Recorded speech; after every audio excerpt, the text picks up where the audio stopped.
오늘 마태복음 15장 1절로 9절 말씀을 통해서 하나님의 말씀만이 신앙의 기준입니다 라는 제목으로 하나님 말씀 증거하겠습니다. 살아서 누린 천국, 죽어서 영원히 사는 천국, 마태복음 강의 85번째 시간입니다. 현대 그리스도인들은 어느 누구도 육신의 눈을 떠서 그 육신의 눈으로 예수님을 보고 예수님을 믿는 사람은 단 한 명도 없습니다.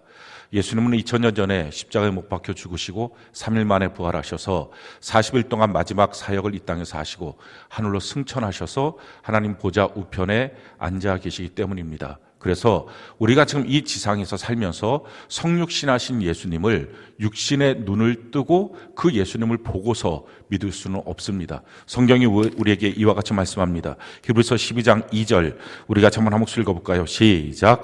믿음의 주요 또 온전하게 하시는 이인 예수를 바라보자.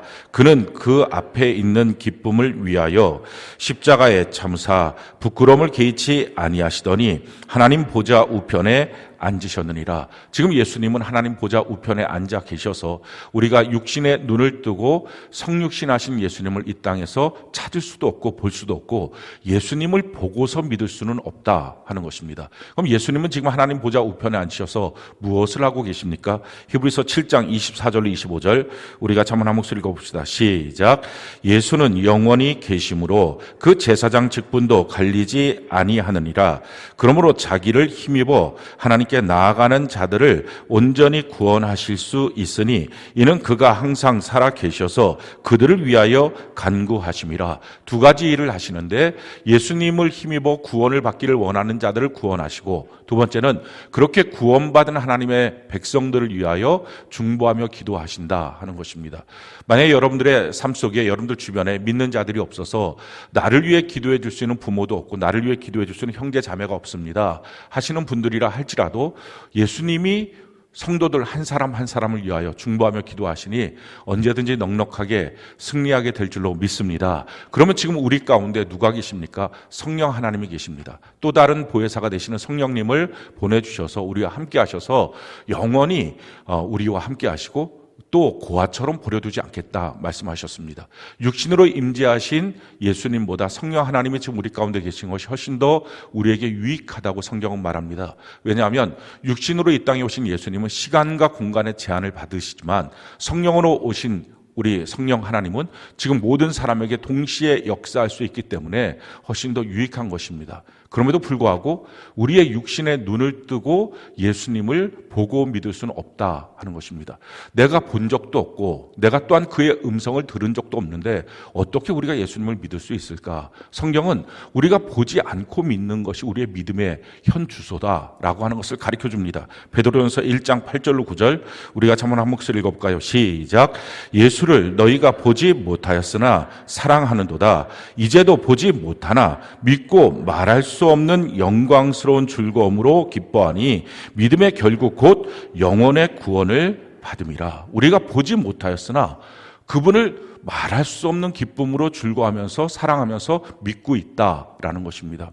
우리의 믿음은 예수님을 보고 믿는 것이 아닙니다. 그럼에도 불구하고 보지 못하였으나 보는 것보다 더 확실하게, 듣지 못하였으나 들은 것보다 더 확실하게 예수님을 믿고 순교의 자리까지 갈 수 있는 것, 그것이 바로 우리의 신앙, 우리의 믿음입니다. 과연 어떻게 보지도 못한 그분을 또 우리나라에 출신도 아니고 2000년 전에 팔레스타인에 계셨던 바로 그분을 우리가 어떻게 보지 못했음에도 불구하고 보는 것보다 더 확실하게 믿을 수 있을까요?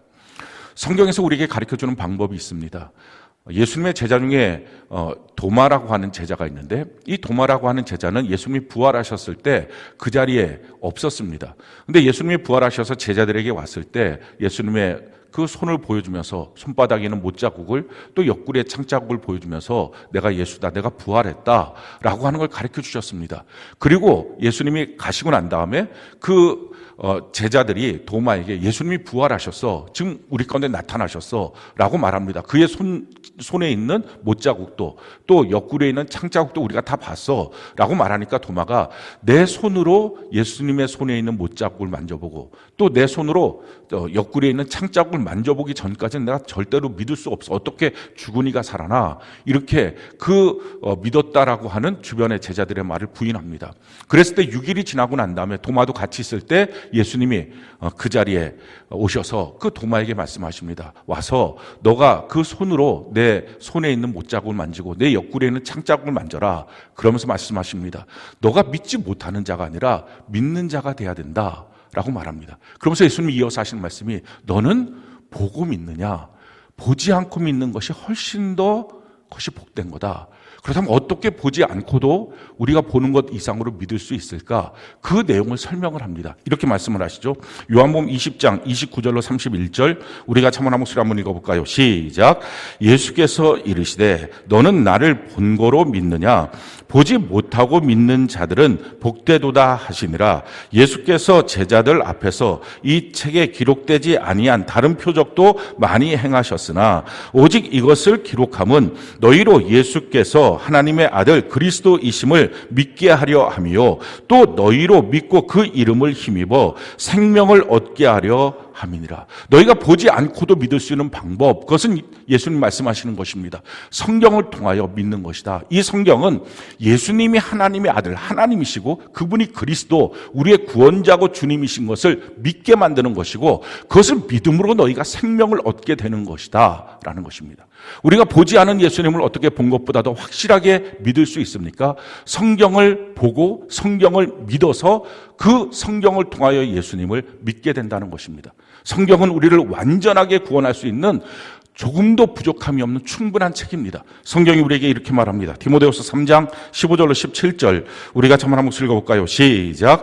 또 어려서부터 성경을 알았나니 성경은 능히 너로 하여금 그리스도 예수 안에 있는 믿음으로 말미암아 구원에 이르는 지혜가 있게 하느니라. 모든 성경은 하나님의 감동으로 된 것으로 교훈과 책망과 바르게 함과 의로 교육하기에 유익하니 이는 하나님의 사람으로 온전하게 하며 모든 선한 일을 행할 능력을 갖추게 하려 함이라. 성경은 능히 너로 하여금 온전하게 구원할 수 있는 지혜가 있는 책이다. 우리를 완전하게 구원할 수 있다. 모든 성경은 하나님의 감동, 하나님의 숨결로 된 것으로 우리에게 충분한 교훈과 책망과 또 바르게 함과 의로 교육하기에 유익한 책이기에 그리스도인들, 하나님을 믿는 모든 사람들로 하여금 온전하게 그리스도 안에서 행할 수 있게 만들어주는 것이다 라는 것입니다. 그래서 성경을 통해서 우리는 완전하게 예수님을 본 것 이상으로, 들은 것 이상으로 믿을 수 있다라는 것입니다.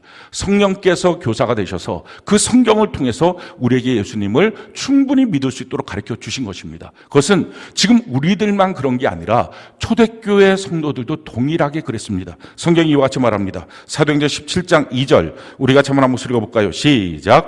바울이 자기의 관례대로 그들에게로 들어가서 새 안식일에 성경을 가지고 강론하며. 처음에 초대교회에서 어떻게 복음이 증거되고 예수를 믿었습니까? 성경을 가지고 강론했습니다. 성경으로 예수님을 믿게 했다는 것입니다.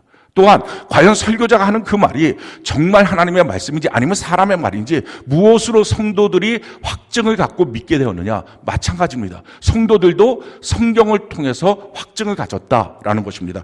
사도행전 17장 11절 우리가 한번 목소리 읽어볼까요? 시작. 베레아에 있는 사람들은 데살로니가에 있는 사람들보다 더 너그러워서 간절한 마음으로 말씀을 받고 이것이 그러한가 하여 날마다 성경을 상고함으로, 간절한 마음으로 말씀을 받고 날마다 성경을 상고함으로 하나님의 말씀이 정말 그러한가, 그래서 그것을 갖고 온전하게 예수님을 본 적도 없지만 그들도 예수님을 믿었다라는 것입니다. 그러니까 그들과 우리가 동일하게 성경을 갖고 예수님을 믿는 것입니다. 따라서 성경을 모르는 그리스도인, 성경을 읽지 않는 그리스도인은 그리스도인이 아닙니다. 우리의 믿음의 주요 온전케 하시는 예수님을 알지도 못하는 것입니다. 우리가 성경을 통하지 않고는 온전하게 예수님을 알 수도 없고 믿을 수도 없다라는 것입니다. 여러분들이 교회에 나와서 예수님을 믿게 되는 경로가 아마 여러 가지가 있을 수 있습니다. 어떤 사람들은 체험을 통해서 믿을 수 있어요. 그래서 기도하다가 응답을 받기도 하고 병이 낫기도 하고 또는 환상을 보기도 하고 꿈의 인도함을 받기도 합니다. 또 어떤 사람들은 좋은 사람에 이끌려서 교회에 나와서 그 좋은 인격 가운데 그래서 예수님을 믿기 시작하는 경우도 있습니다. 또 어떤 사람은 예배의 분위기, 막 찬양 집회 뜨거운 열기라든지 아니면 경건한 예배 분위기 가운데 뭔가 신비한 느낌이 들어서 예수를 믿게 되기도 합니다. 어떤 사람은 교회 안에서 어떤 봉사를 하다가 자기의 달란트를 갖고 개발하고 봉사를 하다가 그래서 예수를 믿게 되는 경우도 있습니다. 그러나 이 모든 경우에 오직 성경 말씀으로 분명하게 서고 확증되지 않는 한 아직 그 사람은 온전한 그리스도인이 아닙니다. 하나님의 말씀으로 분명히 믿어야 합니다. 성경은 우리에게 이와 같이 하나님의 말씀으로 믿는 그 유익에 대해서 설명을 합니다. 시편 119편 1절로 8절에 보면 행위가 온전하여 여호와의 율법을 따라 행하는 자들은 복이 있으며 여호와의 증거들을 지키고 전심으로 여호와를 구하는 자는 복이 있도다. 하나님의 율법을 따라 하나님의 말씀을 따라 행하는 자가 복이 있다. 그럼 어떤 복이 있느냐? 3절에 보니까 참으로 그들은 불의를 행하지 아니하고 하나님의 말씀대로 믿는 자들이 불의로부터 자꾸 떠나가게 된다는 것입니다. 불의한 일들을 점점 행하지 않게 하는 것, 이것이 말씀을 믿는 사람의 능력이다라는 것입니다. 4절에 보면 주께서 명령하사 주의 법도를 잘 지키게 하셨나이다. 하나님의 말씀으로 믿는 사람이 하나님이 말씀하신 그대로를 잘 지키고 산다는 것입니다. 그렇지 않고 자기 나름대로 체험을 통해서 자기 나름대로 사람을 또 교회의 어떤 모습이나 일들 그렇게 되면 이건 고집만 세가는 거지 그건 하나님을 온전히 믿는 믿음의 삶이 아니다라는 것입니다. 그러면서 이렇게 말씀하죠. 5절에 보니까 내 길을 굳게 정하사 주의 율례를 지키게 하소서. 신앙생활이 하나님의 말씀을 믿고 살면 아주 견고해집니다. 어떤 사람은 신앙이 참 이렇게 예측 불가능한 사람들이 있습니다. 어제만 해도 자기는 막 주를 위해서 순교하겠다. 근데 오늘 뭔가 말 한마디 듣고 빈정상해서 교회 안 나간다. 들쑥날쑥합니다. 왜? 말씀이 그 안에 기본적으로 확고하게 돼 있지 않기 때문에. 신앙생활이 자꾸 요동을 치는 이유, 하나님의 말씀대로 믿어야 견고한 그 길을 걸어갈 수 있다라는 것입니다. 6절에 보니까 내가 주의 모든 계명을 주의할 때 부끄럽지 아니하리다. 하나님의 말씀대로 믿고 신앙생활 하는 사람들이 이 땅에 사는 동안에 부끄러움을 당하지 않는다라는 것입니다. 또 7절에 보니까 내가 주의 의로운 판단을 배울 때는 정직한 마음으로 주께 감사하리라. 하나님의 말씀을 듣고 말씀으로 믿는 사람이 분별력을 갖는다 하는 것입니다. 어떻게 판단해야 될지를 알게 된다. 가장 중요한 게 8절인데요. 우리 8절 같이 한번 목소리 읽어봅시다. 자, 시작. 내가 주의 율례들을 지키오리니 나를 아주 버리지 마옵소서. 하나님의 말씀대로 순종하고 사는 사람들을 하나님 버리지 않는다라는 것입니다. 우리가 말씀대로 살 때 잠깐 삐끗삐끗할 수도 있습니다. 그럼에도 불구하고 하나님의 말씀대로 순종하고 사는 사람을 하나님은 버리지 않습니다. 그런데 자기 마음대로 신앙생활 하는 사람을 하나님이 책임져 줘야 될 이유가 없다라는 것입니다. 그래서 하나님의 말씀대로 믿는 것입니다. 자, 그런데 하나님의 말씀대로 믿지 못하게 방해하는 요소들이 있습니다. 성경에 보면 크게 세 가지 요소가 있는데 제일 첫 번째 요소, 성경에 대한 무지입니다. 하나님의 말씀대로 믿어야 되는데 성경을 몰라요. 성경을 읽지도 않았어요. 그러니까 당연히 자기가 알고 있는 지식은 기껏 해봤자 설교 시간에 몇 개 들었던 그 지식이 다니까 하나님의 말씀대로 믿을 수가 없는 것입니다. 여러분들이 예수 믿는 사람들은 성경 다 읽어야 된다. 성경 다 알아야 된다. 그거 모르는 사람 없을 것입니다. 그럼에도 불구하고 정말 성경을 펴서 읽는 것, 꾸준히 날마다 읽는 사람 그렇게 많지 않습니다. 최소한 자기 나이만큼은 성경을 통독했어야 됩니다. 나이가 점점 많은 사람들이 예수를 믿었어요. 그러면 더 열심히 성경을 읽어서 자기 나이만큼 성경이 읽어져야 됩니다. 왜냐하면 살아오면서 얼마나 세상에 잘못된 가치관, 생각들, 마귀적 것들이 꽉 들어차 있는데 이걸 쫓아내고 예수 제대로 믿으려면 그만큼 더 노력해서 성경을 읽어야 합니다. 젊은 사람도 마찬가지고요. 성경을 모르는데 어떻게 그 사람이 그리스도입니까? 예수님이 친히 성경으로 내가 너를 계시하고 그래서 성경으로 그것만으로 나를 믿을 수 있다 하셨는데 성경도 읽지 않고 성경도 알지 못하고 성경을 믿지도 못하는데 그 사람이 어떻게 예수 믿는 사람이냐 하는 거예요. 예수 믿는 게 아닌 거예요. 성경을 모르면은 우리가 교회 나와서 그러면 뭘 합니까? 두 가지의 잘못된 길로 빠집니다. 그것을 성경은 우리에게 이와 같이 말씀합니다. 골로새서 2장 8절, 18절, 19절. 우리 같이 한번 읽어볼까요? 시작. 누가 철학과 헛된 속임수로 너희를 사로잡을까 주의하라. 이것은 사람의 전통과 세상의 초등학문을 따름이요 그리스도를 따름이 아니니라. 아무도 꾸며낸 겸손과 천사 숭배를 이유로 너희를 정죄하지 못하게 하라. 그가 그 본 것에 의지하여 그 육신의 생각을 따라 헛되이 과장하고 머리를 붙들지 아니하는지라. 온 몸이 머리로 말미암아 마디와 힘줄로 공급함을 받고 연합하여 하나님이 자라게 하심으로 자라느니라. 자, 두 가지를 말씀하신대요. 첫 번째, 누가 철학과 헛된 속임수로 너희를 사로잡을까 염려하라. 그거 아니다. 그거 신앙생활 아니다라는 거예요. 예수 믿는 사람들은요, 어떤 철학과 어떤 사람의 속임수를 갖고 사람의 말들을 갖고 이렇게 믿자 저렇게 믿자 토의해서 결론 내려서 믿는 게 아닙니다. 우리들이 모여서 생각해서 예수 믿으려면 어떻게 믿어야 돼? 우리 셀이 잘 되려면 어떻게 돼야 돼? 이거 하는 게 아니에요. 왜 이런 일들 합니까? 성경이 없으니까.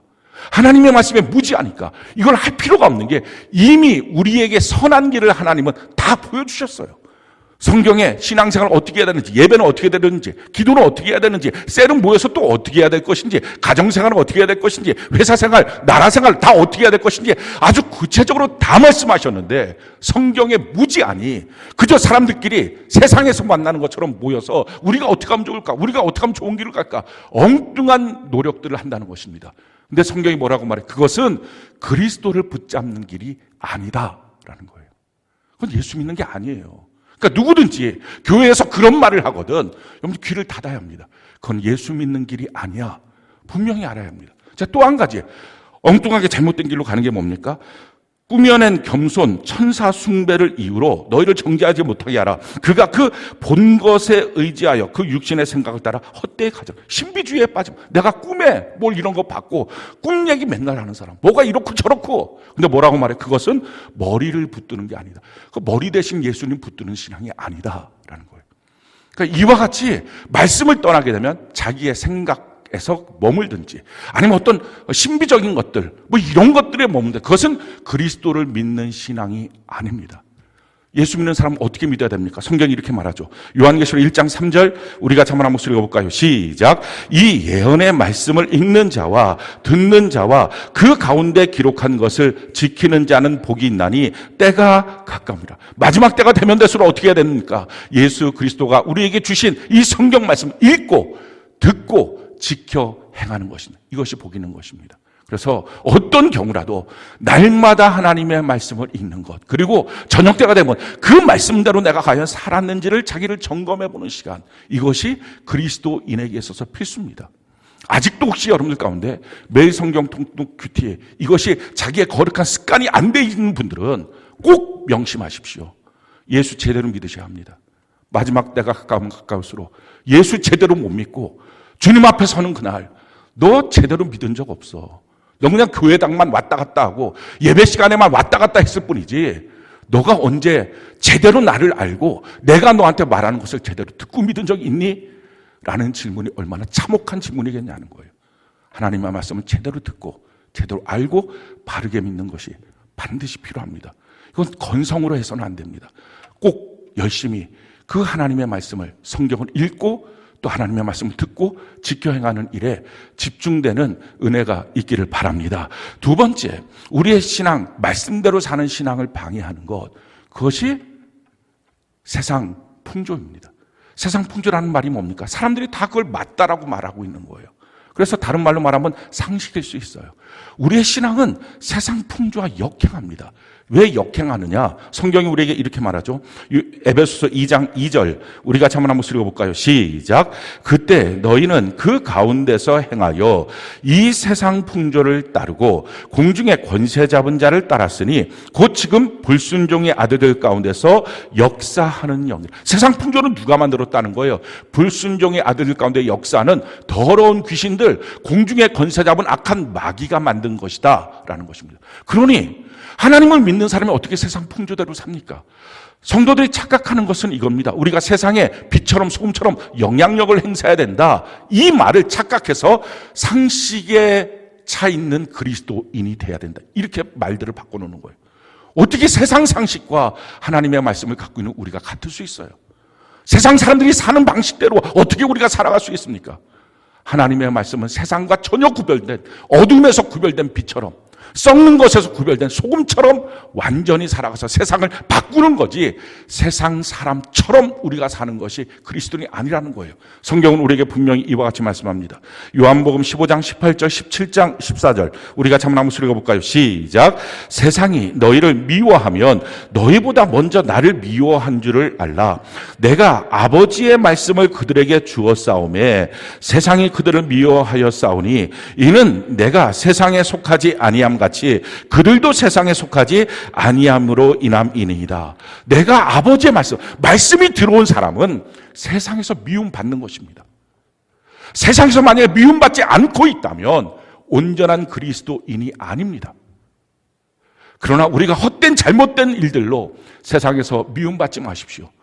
오직 말씀을 갖고 있기 때문에, 말씀대로 살기 때문에 세상에서 미움을 받는 것입니다. 성경은 말합니다. 모든 사람에게 칭찬받는 사람은 반드시 지옥 간다는 거예요. 기억하십시오.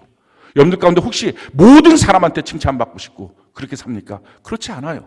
성경은 잠언서 29장 그 내용에 보면 이렇게 말씀합니다. 사람은 의인에게 칭찬을 받든지 악인에게 칭찬을 받는데 의인에게 칭찬을 받는 사람이 복된 사람이고 의인에게 칭찬을 받는 사람은 반드시 악인에게 미움을 받게 된다는 것입니다. 누군가에는 칭찬받고 누군가에게는 미움을 받습니다. 모든 사람에게 칭찬받고 모든 사람한테 너 괜찮은 사람이다 말 들을 수 없습니다. 중요한 것은 누가 나를 칭찬하고 누가 나를 미워하느냐 하는 거예요. 의인이 나를 칭찬하면 이건 복된 것입니다. 근데 악인이 나를 칭찬한다면, 세상 사람들이 나를 칭찬하고 있다면 이건 매우 위험한 것입니다. 내가 하나님의 말씀을 갖고 있다면 세상으로부터 이 신앙적 이유 때문으로는 당연한 미움을 받아야 하는 것입니다. 세상 풍조대로 사는 것이 아닙니다. 세상 풍조를 역행하고 상식을 초월해서 하나님의 말씀에 순종하며 살아가는 삶. 근데 이게 싫으니까 이렇게 사는 것이 사람들로부터 막 말 듣는 것 이게 막 힘들어지니까 대충 타협하고 살기 때문에 예수 믿는 사람이 안 되는 것입니다. 세 번째, 우리가 하나님의 말씀대로 살아가는 일을 방해하는 것, 그것은 교회에 나와서 알게 된 전통입니다. 오늘 본문 말씀이 바로 그런 내용이에요. 지금 예루살렘부터 예수님께 와서 바리새인과 서기관들이 와서 힐난합니다. 뭐라고 지금 말을 하고 있냐면 이렇게 말을 하는 거예요. 왜 당신의 제자들은 음식을 먹을 때, 떡을 먹을 때 왜 손을 안 씻습니까? 손 씻는 것이 그 당시 장로들의 전통이었는데 왜 손을 안 씻습니까? 이렇게 힐난을 합니다. 지금 예수님이 하셨던 놀라운 말씀, 천국 대언장, 마태복음 5장부터 7장까지의 그 놀라운 말씀들, 예수님이 하셨던 그 놀라운 기적과 그 놀라운 일들을 하나도 그들은 관심사가 아닌 거예요. 오직 관심 갖는 거 딱 하나예요. 고작 무슨 말을 합니까? 왜 손 안 닦고 음식 먹어요? 이것 때문에 예루살렘에서부터 갈릴리까지 내려온 거예요. 그 말 한마디 하고 싶어갖고. 전통에 빠지면 이렇게 편협해집니다. 이렇게 좁아져요. 수많은 하나님의 은혜와 축복의 말씀들은 다 잊어먹고 그냥 자기 눈에 걸린 거 딱 한 가지 그거 보고서 그냥 이건 왜 이러 이건 왜 그래 계속 거기서 그냥 머물러 있는 것입니다. 지금 손 닦고 음식 먹는 거 이건 사실은 하나님의 말씀에 기록되어 있는 내용이 아닙니다. 출애굽기 30장에 그 제사를 드릴 때 제사장들이 그 물두멍에서 손을 씻고 발을 씻고 제사를 드려야 된다. 이렇게 기록되어 있는 것을 모든 사람한테 확장시킨 것입니다. 그리고 제사를 드릴 때만이 아니라 밥 먹을 때도 그래야 된다. 그래서 모든 사람이 밥 먹을 때 손 닦고 먹어야 된다. 이렇게 그냥 확장시킨 거예요. 대부분의 전통은 특별한 경우에 특별한 사람한테 주신 그 말씀을 그냥 모든 사람한테 확장시키고 그냥 그걸 따라가야 된다. 이렇게 말하는 것이 대부분의 전통으로 세워진 것이고 전통으로 세워지면 이게 말씀을 억압하는 것입니다. 지금 이게 예수님을 억압하는 거예요. 예수님이 그들에게 이렇게 질문합니다. 야, 너희들은 왜 사람의 전통을 갖고 말씀을 어겨? 왜 계명을 어겨? 라고 지금 말씀하시는 거예요. 10계명 5계명에 부모를 공경하라 이렇게 말씀이 되어 있는데 왜 너희들은 고르반, 이게 아람어인데 이 아람어로 고르반이라고 하는 말은 하나님께 드림이라는 뜻입니다. 하나님께 드렸다라고 하면서 부모에게 드려야 될 공경해야 될 제물들을 난 하나님께 다 드렸어. 그러니까 부모한테 내가 줄 것 없어. 왜 너희는 그런 식으로 말하고 부모를 공경하지 않아? 너희들의 전통이 고르반을 갖고 하나님이 말씀하신 십계명인 5계명 부모를 공경하라는 말을 왜 어기고 있어? 라고 지금 예수님이 되묻는 것입니다. 그러면서 이렇게 말씀하세요. 외식하는 자요, 너희가 참 입으로는 하나님을 섬기는 것처럼 말하지만 너 마음속에서는 하나님을 거부하고 있어. 왜 그렇게 거부하고 제대로 하나님을 섬기지 못하는지 아니? 사람의 계명 갖고 지켜서 그래. 하나님의 말씀으로 믿어야 되는데 라는 말씀이에요. 하나님의 말씀으로 믿지 못하니, 전통 갖고 알았던 지식을 갖고 신앙생활 하니 외식하는 자가 되고 제대로 하나님의 뜻대로 신앙생활을 못한다라는 것입니다. 자, 지금 우리 시대는 또 무엇이 이런 전통이 있을까요? 그 대표적인 예가 신학입니다. 신학은 매우 유용하고 좋은 거예요. 신학은 하나님의 말씀을 잘 이해하게 만들고, 그리고 우리로 하여금 바르게 신앙생활을 할 수 있도록 만들어주는, 꼭 이렇게 신앙을 담아놓는 그릇과 같습니다. 좋은 것입니다. 근데 문제는 이 신학을 갖고 성경 말씀을 억압하기 시작하는 것, 이게 전통이에요. 신학은 누가 만들었던지 그건 사람이 만든 거예요. 칼빈이 만들었든지 알미나이 만들었든지 뭐 요한 웨슬레가 만들었든지 어거스틴이 만들었든지 뭐 누가 만들었든지 그건 다 사람이 만든 거예요. 성경은 하나님이 주신 말씀이에요. 하나님이 주신 말씀을 이 사람이 만든 학문으로, 신학으로 그것을 억압한다. 그럼 말 자체가 안 되는 것입니다. 그래서 항상 신학은 성경 밑에서 성경을 수종 들어야만 되는 것입니다. 반드시 신학 공부를 해야 되죠. 그러나 그 신학이 성경 위에 올라오는 순간부터 잘못되게 신앙생활을 하는 것입니다. 대표적인 예로 신자의 견인설이라고 하는 칼빈의 그 신학 사상이 있습니다. 이 신자의 견인설은 뭐냐면, 너가 어떻게 살든지 구원받았으면 영원한 천국, 한 번 구원받으면 영원한 천국 가는 거야. 무조건 끝까지 구원받는 거야. 이게 신자의 견인설입니다. 이 말이 누구에게 위로가 될까요? 아마 신앙생활 열심히 하고자 하는데 중간에 쓰러지기도 하고 넘어지기도 하고, 이런 사람들에게 나 같은 자 주님이 과연 천국에 보내줄까? 나 같은 자 과연 예수 믿는 걸까? 이런 갈등이 있을 때, 아니야, 한 번 구원받은 사람 주님 포기하지 않아. 너를 끌고 천국까지 갈 거야. 이게 얼마나 위로가 될까요? 그래서 실질적으로 요한복음 10장에 보면 26절부터 28절까지 양이 목자의 음성을 듣고 그 목자를 따라가는 삶을 살면 하나님은 그 양을 절대 버리지 않는다. 하나님 만유보다 크시니 어떤 존재가 와도, 악한 마귀가 와도 마귀한테 빼앗기지 않는다라고 말씀합니다. 근데 전제 조건은 뭐예요? 하나님을 잘 따라가는 것입니다. 근데 그게 아니라 너가 어떻게 살던, 무슨 자격증 하나 받은 것처럼 어떻게 살던 무조건 천국이야. 그러니 얼마나 방탕한 그리스도인들을 만들어냅니까? 성경은 그렇게 말하고 있지 않아요. 구원은 어떤 라이센스, 자격증 하나 받은 게 아니에요. 도리어 성경에서 구원에 대해서 뭐라고 말하고 있느냐? 그것은 태어나고 자라나고 완성되는 것이다. 그래서 거듭나는 것이다 라고 표현해요. 그래서 구원에 대한 시제가 세 가지 시제가 되어 있습니다. 우리도 마찬가지예요. 인간이 태어나고 자라나고 완성되는 것처럼, 태어난 건 과거, 자라나는 건 지금 현재, 그리고 완성되는 건 미래가 되는 것처럼 똑같이 구원도 그렇게 설명합니다. 요한복음 5장 24절에 예수 그리스도를 믿음으로 말미암아 너희가 영생을 얻었고, 과거형으로 되어 있습니다. 근데 빌립보서 2장 12절에는 오늘도 힘써 그 구원을 이루어가고, 현재형으로 되어 있습니다. 마태복음 24장 13절에는 마침내 끝까지 견디는 자는 구원을 얻게 될 것이다. 미래형으로 되어 있습니다. 그러니까 태어나고 자라나고 완성되는 거지, 그냥 한 번 받았으면 영원히, 그게 아니라는 것입니다. 우리가 지금 태어났다면 성령과 교회 안에서 자라나서 완성되는 은혜가 있기를 바랍니다. 그러니까 성경 말씀을 신학이 억압해버리면 그릇된 그리스도인이 된다는 것입니다. 이 신자의 견인설을 이걸 만들어내기 위해서 그 또 다른 신학을 만들어낸 칼빈주의가 만들어낸 게 있는데, 그게 바로 뭐냐면은 이중예정론입니다. 누구는 만세전에 구원받을 자로 정해놨고, 누구는 만세전에 지옥 갈 자로 정해놨다는 것입니다. 누구는 구원, 누구는 지옥, 이렇게 이중으로 예정돼 있다. 그래서 이중예정론입니다. 그게 누구한테 유익이 될까요? 예수 믿었는데 아직도 자기 마음이 좀 복잡하고 불안해요. 아니야, 너 만세전에 택정 받았어.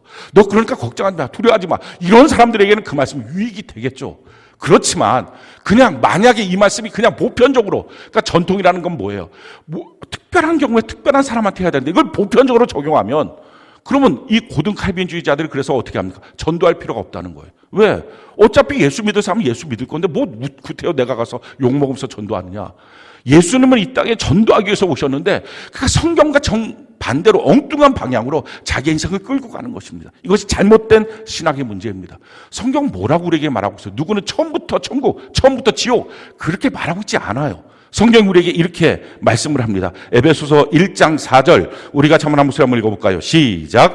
곧 창세 전에 그리스도 안에서 우리를 택하사 우리로 사랑 안에서 그 앞에 거룩하고 흠이 없게 하시려고. 우리를 택하셨어요. 창세 전에. 어떻게 택하셨어요? 그리스도 안에서 택하신 거예요. 이게 무슨 말이냐면은 하나님은 예수 그리스도를 구원의 길로 택하신 것입니다. 그리고 예수를 믿는 사람들을 구원하기로 작정하신 거예요. 그리스도 안에서 택하신 거예요. 그러니까 예수를 안 믿는 사람은 지옥 가는 것입니다. 근데 예수를 믿는 사람은 그 사람 천국에 가는 것입니다. 이렇게 택하셨다라는 것입니다. 그러니까 엉뚱하게 그것을 개인으로 적용시키니 이게 잘못된 신학으로 그 전통으로 묶어놓는 것입니다. 그 외의 전통들은 또 없을까요? 어떤 사람은 교단이라고 하는 전통이 있어요. 저는 어떤 교단을 좋아해요. 유익해요. 저한테 잘 맞아요. 나한테 잘 맞는 건 소용없어요. 내가 변화될 것이 필요합니다. 하나님의 말씀으로 바뀌어져야 될 것. 또 어떤 사람은 예배 순서. 뭐 어떤 사람은 헌금이 먼저 있어야 된다. 헌금이 설교 뒤로 가야 된다. 아무튼 뭐 자기 취향들이 너무 많아요. 또 찬양 부르는 것. 예배 시간에는 찬송가만 정해놓은 찬송가만 불러야 된다. 성경 그대로 말씀을 드리면 시와 찬비와 신령한 노래로 부르라 그랬어요. 시는요, 시편에 있는 시를 찬양하는 것입니다. 또 찬미는 그 당시에 있었던 그 유대인들이 교회 안에서 불렀던 찬양가입니다. 그리고 신령한 노래는 각 교회에서 그냥 자기가 즉흥적으로 부르는 것입니다. 그 무슨 노래를 부르든지 심지어는 새 노래로 하나님을 높이라. 그러니 나는 취향이 이겁니다. 자기 취향일 뿐이지 그것이 믿음의 근거가 될 수는 없다라는 것입니다. 전통을 따라서 신앙생활을 하는 것이 아니라 하나님의 말씀을 따라서 신앙생활을 하는 것입니다. 그렇다면 우리가 어떻게 하나님의 말씀대로 성경대로 믿을 수 있을까요? 가장 중요한 첫 번째예요. 성경대로 믿는 것이 예수 믿는 것입니다. 이 분명한 마음을 가져야 돼요. 근데 교회당 나와서 예배 드린다고 예수 믿는 게 아니에요. 저는 수백 번 수천 번 교회 개척하고 난 이후에 성도들에게 이 말을 합니다. 이 말이 성도들에게 별로 유쾌하지 않을 수 있습니다. 그걸 압니다. 아니 내가 주일날 이렇게 여러 가지 만사를 제쳐놓고 예배당까지 나왔는데 뭐 그건 예수 믿는 게 아니라고? 아 그럼 나 이제부터 교회 안 다녀. 뭐 그렇게 삐뚤어지게 생각할 수도 있겠죠. 근데 우리가 정확하게 알아야 돼요. 예배당에 나와서 예배를 드린다고 그것이 예수 믿는 것이라면 말라기서에 있는 것처럼 내가 예배당 문을 좀 닫았으면 좋겠다. 너희들이 드리는 그 제사에 내가 역겨워지고 있다라고 하는 하나님의 말씀에 대해서는 어떻게 반응하시겠습니까? 중요한 것은 예배를 드리고 있는 장소, 형식, 이 모습이 아니라 내가 정말 하나님의 말씀대로 믿고 있는지, 하나님의 말씀 성경 그대로 믿고 성경 그대로 순종하며 사는지, 이게 중요합니다. 성경은 우리에게 분명히 이와 같이 말씀하고 있습니다. 요한계시록 22장 17절로 19절 우리 같이 한번 읽어볼까요? 시작. 성령과 신부가 말씀하시기를 오라 하시는도다. 듣는 자도 오라 할 것이요 목마른 자도 올 것이요 또 원하는 자는 값없이 생명수를 받으라 하시더라. 내가 이 두루마리의 예언의 말씀을 듣는 모든 사람에게 증언하노니 만일 누구든지 이것들 외에 더하면 하나님이 이 두루마리에 기록된 재앙들을 그에게 더하실 것이요 만일 누구든지 이 두루마리의 예언의 말씀에서 제하여 버리면 하나님이 이 두루마리에 기록된 생명나무와 및 거룩한 성에 참여함을 제하여 버리시라. 하나님의 말씀은 더하지도 말고 빼지도 말고 전체를 다 믿고 전체를 다 순종하고 살아야 된다라는 것입니다. 그게 천국문을 통과하는 길이에요. 혹시 여러분들이 하나님의 말씀 어떻게 다 알고 다 믿어요? 그냥 하나님의 말씀 중에 일부를 내가 알고 믿고 순종하면 되는 것 아니에요? 라고 생각하는데 그거 아닙니다. 성경이 우리에게 이와 같이 말씀하죠. 요한복음 12장 48절 우리 같이 한번 읽어볼까요? 시작. 나를 저버리고 내 말을 받지 아니하는 자를 심판할 이가 있으니 곧 내가 한 그 말이 마지막 날에 그를 심판하리라. 성경 전체의 말씀이 우리의 심판의 기준이 됩니다. 그러니 어떤 말씀은 나는 순종할 수 있는데 어떤 말씀은 내가 순종이 안 돼요. 그거 빨리 순종하도록 바뀌어야 합니다. 아마 어떤 분들이 이렇게 질문할 수 있어요. 우리가 어떻게 사람이 하나님의 말씀을 다 듣고 다 알고 다 믿을 수 있어요? 예, 그럴 수 있어요. 믿음은 크게 두 종류의 믿음이 있어요. 모든 사람이 태어날 때 하나님이 그에게 주셨던 믿음, 이걸 자연적 믿음, 인간의 믿음이라고 말하면 이게 신념의 믿음입니다. 이 믿음을 갖고 있기 때문에 우리가 신용사회를 살고 있는 것입니다. 돈을 갖고 무엇인가 사고 팔고, 또 버스를 보면서 어디로 가는 목적지를 보고 그 목적지에 우리가 안심하고 탈 수 있는 것, 거기까지 데려다 준다, 이걸 믿기 때문에 그 신념을 갖고 우리가 이 땅을 살아가는 것입니다. 근데 신념의 가장 큰 문제는 이것이 100% 확신이 되지 않는다는 거예요. 어디까지 데려다 주겠다 하다가 중간에 전복하기도 하고 뭔가 문제가 생기기도 합니다. 부도 맞기도 하죠. 그렇기 때문에 이것은 완전하지 않은 믿음의 체계입니다. 근데 하나님이 더 좋은 믿음의 체계를 믿는 자들에게 주셨어요. 그것이 신앙으로서의 믿음이고 선물의 믿음입니다. 이 신앙으로서의 믿음을 갖고 하나님을 믿는 거예요. 보이지 않는 하나님을. 이 신앙으로서의 믿음을 갖고 예수님을 믿고 성경을 믿는 것입니다. 이 신앙의 믿음이 없으면 보이지 않는 하나님을 못 믿습니다. 성경이 안 믿어집니다. 그러니 안 믿어지는 성경을 어떻게 읽겠어요? 그러니까 읽을 수도 없는 거예요. 근데 하나님이 우리에게 주신 이 선물에 신앙으로서의 믿음을 갖고 있으면 이게 믿어지는 거예요. 왜 믿어지느냐? 이 신앙으로서의 믿음이 무엇인지를 성경은 우리에게 가르쳐주고 있어요. 성경이 이와 같이 말합니다. 사도행전 3장 16절, 우리 같이 한번 목소리 읽어볼까요? 시작. 그 이름을 믿음으로 그 이름이 너희가 보고 아는 이 사람을 성하게 하였나니 예수로 말미암아난 믿음이 너희 모든 사람 앞에서 이같이 완전히 낫게 하였느니라. 성전 미문 앞에 있는 안진뱅이 40살이 넘었던 그 사람을 베드로와 요한이 은과 금을 달라고 하니까 은과 금은 내게 없지만 내게 있는 것으로 내게 준다. 나사렛 예수 그리스도의 이름으로 일어나 걸으라 라고 할 때 일어나 뜁니다. 걷기 시작합니다. 성전에 들어갈 수 있었어요. 그 모습을 보고 사람들이 보입니다. 어떻게 그런 놀라운 능력이 이루어졌느냐 했을 때 지금 하는 말입니다. 너희가 지금 그 이름을, 예수 그리스도의 이름을 믿음으로 말미암아 이런 기적이 일어난 것인데, 이 믿음이 뭐냐? 예수로 말미암아난 믿음이라고 설명해요. 예수로 말미암아난 믿음. 이게 무슨 말이에요?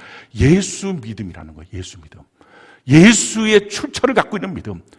그러니까 예수 믿음이 우리에게 들어왔는데 어떻게 성경 말씀이 안 믿어져요? 예수 믿음이 우리에게 들어왔는데 어떻게 하나님을 못 믿어요? 그러니까 예수 믿는 사람이라고 하는 사람은 예수의 믿음이 들어온 사람입니다. 그러니까 안 믿어질래 안 믿어질 수가 없는 거예요. 성경 말씀 전체가 어떻게 안 믿어질 수 있어요? 다 믿어지는 것입니다. 이게 바로 예수로 말미암아난 믿음. 저는 이 말씀을 보면서 너무 고맙고 감사한 거예요. 하나님께.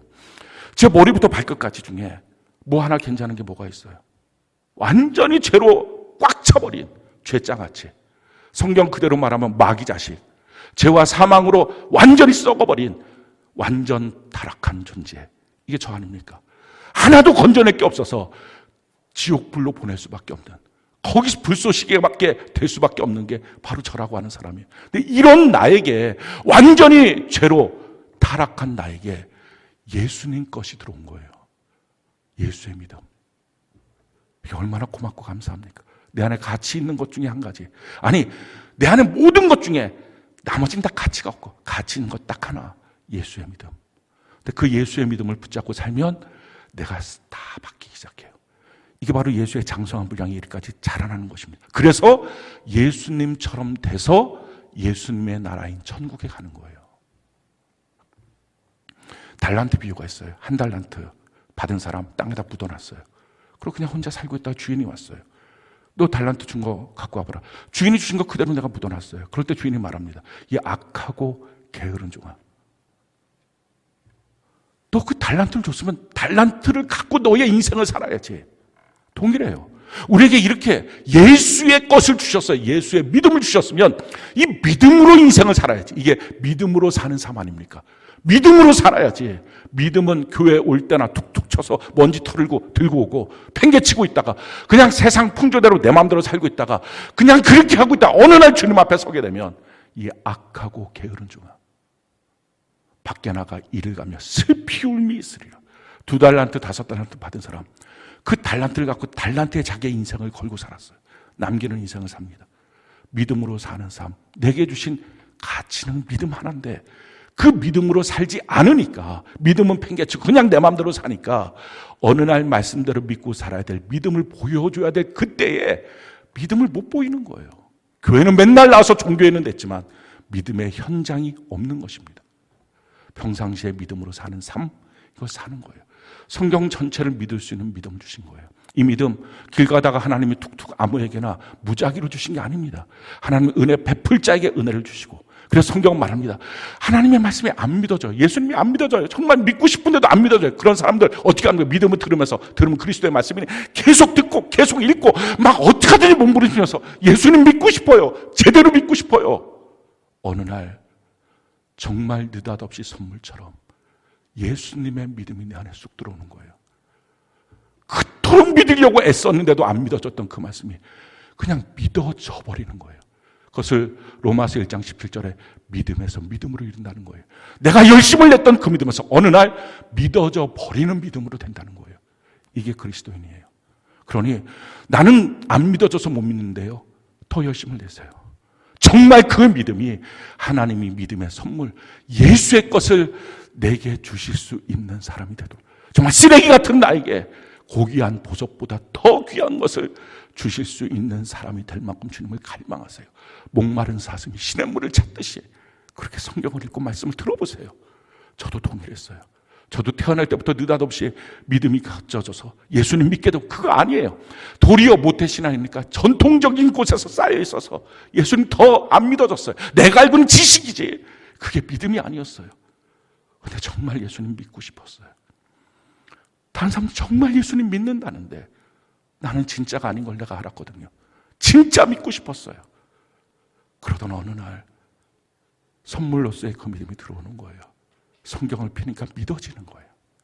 저는 우리 교회 있는 모든 성도들이 이 믿음을 갖고 하나님의 말씀 그대로 믿고 사는, 성경 그대로 믿는 것이 그리스도라는 것을 알고 사는 은혜가 있기를 바랍니다. 두 번째는요, 어떻게 하면 성경 그대로 살까? 혼자서는 안 돼요. 셀 공동체 안에, 셀 교회 안에 있어야 합니다. 그 셀 교회 안에서 하나님 각종 지혜를 가르쳐 주십니다. 하나님의 말씀을 어떻게 적용해야 되고 어떻게 그 말씀들을 풀어가고 살아야 할지 교회 공동체 안에서 주십니다. 음부의 권세가 이기지 못하도록 막아주시고 하늘 문을 열고 우리에게 부어주십니다. 그래서 성경은 우리에게 이와 같이 말씀하시는 것입니다. 에베소 3장 6절 우리가 한번 한 목소리 읽어볼까요? 시작. 이는 이방인들이 복음으로 말미암아 그리스도 예수 안에서 함께 상속자가 되고 함께 지체가 되고 함께 약속에 참여하는 자가 됩니다. 교회 공동체 안에서 믿음의 교제를 하십시오. 그러면 서로의 선함이 발견되고 그리스도께 이르게 됩니다. 혼자서 그리스도께 나가는 자는 없어요. 못 나간다니까요. 함께 약속에 참여하고 함께 상속자가 되고 함께 그리스도 앞에 서는 것입니다. 성경은 우리에게 이와 같이 말씀합니다. 전도서 4장 12절 우리가 한번 한 목소리 읽어볼까요? 시작. 한 사람이면 패하겠거니와 두 사람이면 맞설 수 있나니 세겹조는 쉽게 끊어지지 아니하니라. 아무리 자기가 성경 박사라도 혼자 있는 그리스도인들은 반드시 실패자가 됩니다. 함께 있어야 그 사람은 주님 안에서 온전한 그리스도로 세워질 수 있습니다. 세 번째, 어떻게 하면 우리가 성경대로 믿는 그리스도인이 될까요? 말씀을 전해주는 영적 리더와 바르고 좋은 관계를 맺으십시오. 성경이 우리에게 이와 같이 말씀합니다. 갈라디아서 6장 6절 우리가 한번 한 목소리 읽어봅시다. 시작. 가르침을 받는 자는 말씀을 가르치는 자와 모든 좋은 것을 함께하라. 말씀을 가르치는 자와 모든 좋은 것을 함께하라. 교회적으로 보면 제가 전체적인 말씀을 가르치는 거죠. 또 각 셀에서 보면 셀장님들이 여러분들에게 말씀을 권면하고 가르치기도 합니다. 좋은 것들을 같이 함께 해야 된다 하는 것입니다. 왜 이 말씀이 성경에 쓰여져 있을까요? 아주 마귀의 전형적인 방법이 있어요. 메시지를 못 듣게 하려면 메신저를 공격하면 됩니다. 사람이라고 하는 존재는 참 신기한 게 아무리 옳은 말이라도 내가 듣기 싫은 방식으로 듣기 싫은 사람이 말하면 안 듣습니다. 이걸 마귀가 알아요. 그래서 사람을 공격하는 거예요. 그 사람을 보면서 듣기 싫은 사람으로, 듣기 싫은 방식으로 하는 것처럼 보이게 해서 내게 주는 메시지를 못 듣게 하는 것입니다. 그러나 어떻게 해야 돼요? 눈이 바뀌어야 돼요. 마귀가 끊임없이 이걸 주거든요. 자기 성향대로, 자기 맞는 대로, 그렇게 딱 맞는 그 사람의 방식대로, 그 모습대로. 그거는 천생배풀 부부밖에 없어요. 목사가 서서 모든 사람들에게 딱 맞도록 절대 못합니다. 하나님의 말씀 그 메시지가 뭐냐? 이걸 정확하게 듣는 거예요. 사실은 이 메시지가 싫으니까 그런 반응들이 나오는 거예요. 그대로 순종하기가 싫거든요. 그러니까 뭐 이렇쿵 저렇쿵 말들을 할 수 있습니다. 그런데 하나님의 말씀 안에 깊이 들어가십시오. 말씀을 전하는 자와 모든 좋은 것을 함께 하십시오. 어떻게 좋은 것을 함께 하느냐? 성경이 이렇게 기록하고 있습니다. 히브리서 13장 17절 세 번역으로 우리 같이 한번 읽어봅시다. 시작. 여러분의 지도자들의 말을 고지 듣고 그들에게 복종하십시오. 그들은 여러분의 영혼을 지키는 사람들이요, 이 일을 장차 하나님께 보고 드릴 사람들입니다. 그러므로 여러분은 그들이 기쁜 마음으로 이 일을 하게 하고 탄식하면서 하지 않게 해 주십시오. 그들이 탄식하면서 일하는 것은 여러분에게 유익이 되지 못합니다. 여러분들은 여러분들의 지도자의 말을 고지 듣고, 저나 여러분들의 셀장들의 말을 고지 듣고 그 말에 복종해야 합니다. 왜냐하면 그들은 여러분들의 영혼을 지키는 사람입니다. 꼭 기억하십시오. 내가 내 영혼을 못 지킵니다. 그것이 성경입니다. 사람들은 자기가 자기 영혼 지키는 줄 알아요. 그래서 터치하지 마세요. 내가 알아서 신앙생활하고 내가 알아서 열심히 주 앞에 나갈게. 아니요. 자기가 자기 영혼을 지킬 수 있는 사람은 없어요. 자기는 자기 영혼 못 지켜요. 내 영적 리더가 내 영혼을 지킵니다. 그리고 또 한 가지 뭐라고 말하죠? 그들은 여러분의 영혼을 지키는 자들이요, 이 일을 장차 하나님께 보고 드릴 사람입니다. 내가 내 일을 하나님께 보고하는 게 아니에요. 내 영적 리더가 나에 대해서 보고하는 것입니다. 그러니까 성경은 말해요. 그가 이 모든 일을 기쁘게 하게 하고 슬프게 힘들게 하게 하지 마십시오. 그것은 자기에게 유익한 것이 아닙니다. 근데 어떤 사람들이 이것도 착각해요. 이렇게 하는 거예요. 셀 예배 내가 나와줬어요. 셀장님 위해서. 내가 오늘 셀 합심 기도에 한번 나와줬어요. 잘했죠? 뭐 어쩌라고 칭찬해줘야 되나요? 자기에게 유익되는 거예요. 자기에게. 리더에게가 아니고. 우리가 꼭 기억해야 돼요. 내 신앙생활을 어떻게 할 것인지. 하나님의 말씀대로 살기 위해서는 말씀을 전해주는 자와 바르고 좋은 관계를 맺어야 합니다. 이 세 가지, 하나님의 말씀대로 믿는 것이 신앙생활이다. 하나님의 말씀대로 믿기 위해서 성경을 읽을 뿐만 아니라 셀 공동체 안에 있어서 더 세밀하게 하나님의 말씀의 인도를 받아야 된다. 영적 리더의 권면과 격려를 받기 위해서 바르고 좋은 관계를 맺어야 된다. 근데 이 모든 것이 되기 위해서 반드시 필요한 게 뭡니까? 내 자아가 죽어야 돼요. 결국은 하나님의 말씀대로 살지 못하게 하는 거 다 내 자아예요. 내가 싫은 거예요. 내가 세상 풍조대로 살고 싶은 거고, 내가 성경 읽기 싫은 거고, 내가 이렇게 하기 싫은 거고, 내가 저렇게 하기 싫은 거고, 그러니까 내가 말씀대로 살기 싫은 거고. 내 자아가 죽지 않으면 신앙생활은 안 돼요. 자기를 부인하고 자기 십자가를 지고. 성경이 우리에게 이와 같이 말씀한 고린도서 10장 5절 우리 같이 한번 읽어볼까요? 시작. 하나님 아는 것을 대적하여 높아진 것을 다 무너뜨리고 모든 생각을 사로잡아 그리스도에게 복종하게 하니. 내 모든 생각을 사로잡아 복종시켜야 됩니다. 나를 바꿔야 돼요. 나를 무너뜨려야 돼요. 내가 좀 박살나야 돼요. 내가 아무것도 아닌 것으로 취급돼야 돼요. 우리가 왜 이런 신앙생활을 해야 됩니까? 왜 성경 그대로 믿고 살아야 합니까? 천국 백성이니까요. 우리 세상 사람 아니잖아요. 세상 사람들은 세상의 법을 따라 살지만 천국 백성은 천국의 법, 하나님의 말씀인 성경을 따라 사는 것입니다. 우리가 천국 백성이니 하나님의 말씀대로 살고 하나님의 말씀대로 살다가 성경에 있는 모든 것들이 우리의 실제가 되고 그 약속이 성취가 되고 영원한 천국의 주인공이 되는 우리 모두가 되기를 예수님 이름으로 축원합니다.